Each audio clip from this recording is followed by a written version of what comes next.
morning to all. Today we are going to start the chapter organic chemistry. So our first topic is organic compounds. Organic compounds. The word organic mean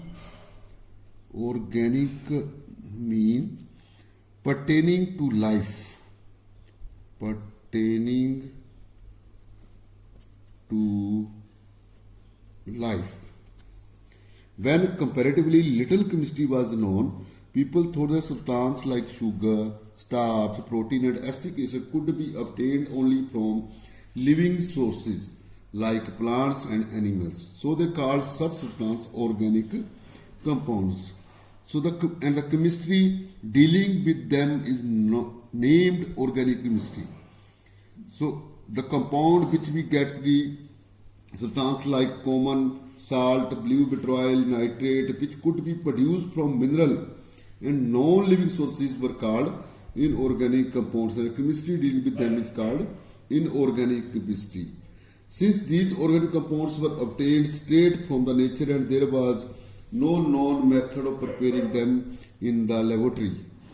So the vital force theory of organic compound was soon discarded when in 1828 a German chemist named Friedrich Wöhler showed that it was possible to obtain an organic compound urea from the laboratory process, just as ammonia cyanate NH4CNO, when it is heated, it produces urea CONH2 twice. It is the symbol of urea also, remember.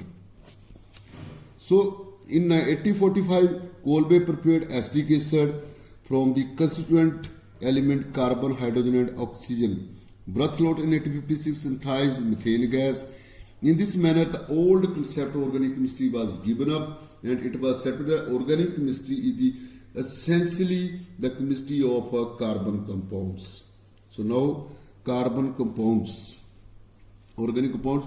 Organic compounds are the compound of carbon, and organic chemistry is the study of carbon compounds, excluding oxides of carbon, metallic carbonates, and related compounds like metal cyanide, metal carbides. So first of all, source of organic compound. Source of organic. First one is the plants. Compound like sugar, starch, and cellulose, as well as several drugs are obtained from plants. Second one is the animals. Urea, protein, fats are obtained from animals. Third one is the coal, petroleum,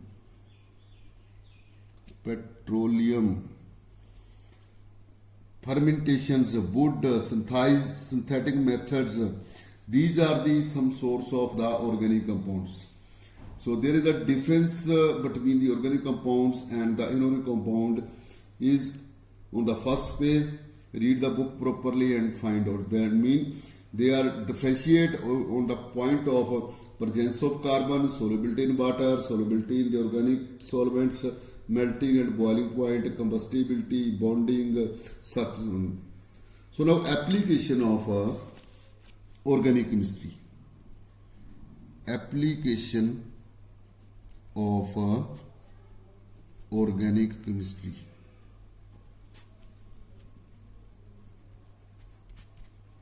Organic chemistry.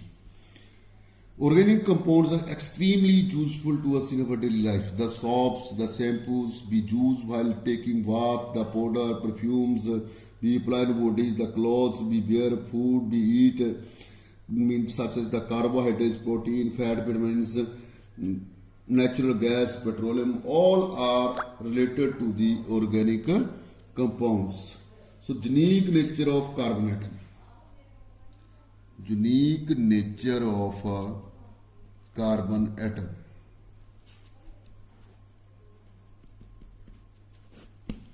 Carbon shows unique properties of tetravalency. As you know that the carbon's atomic number is the 6. When you makes electronic configuration 2, 4. In its last orbital, there are 4 electrons are there.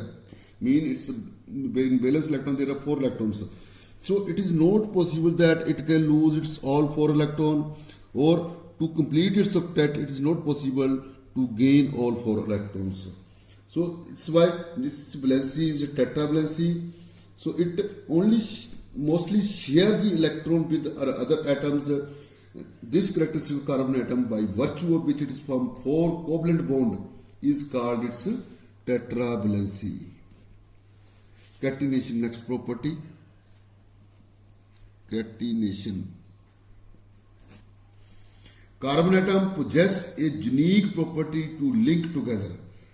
Or we can see the self-linking to form very long chains, just as carbon, carbon, carbon, carbon, and so on.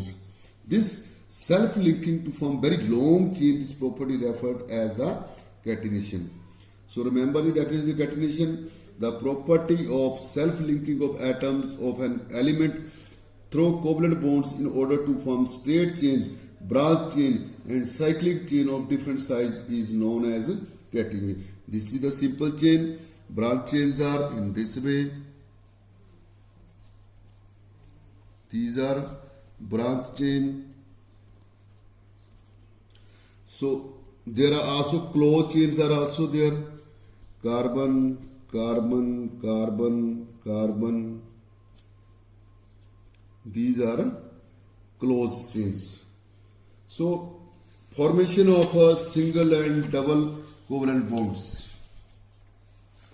The valency of carbon is 4, so it is tetravalency. In order to satisfy its valency, it forms single, double, and triple bond, just as this chain is there.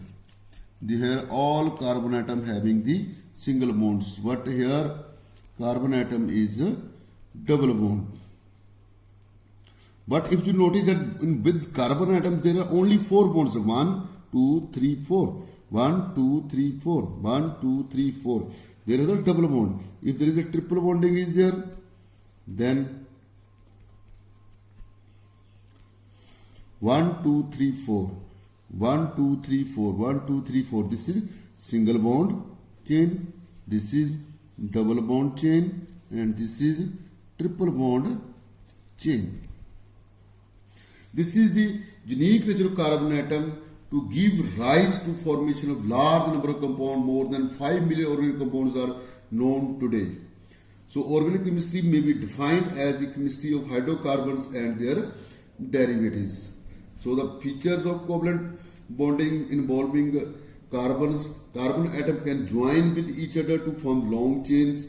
Atoms of other elements can take attached to the chains. So there are type of organic compounds are there. Type of organic compounds are, the organic compounds have been classified hydrocarbon, whereas the derivatives are classified as the alcohol, aldehyde, carboxylic acids, halides, so many are there. So the main topic is the hydrocarbons. First one is the hydrocarbon. Hydrocarbon mean the compound formed by the combination of hydrogen plus carbon. This is called hydrocarbon. In detail, we will discuss in the next video. Thank you.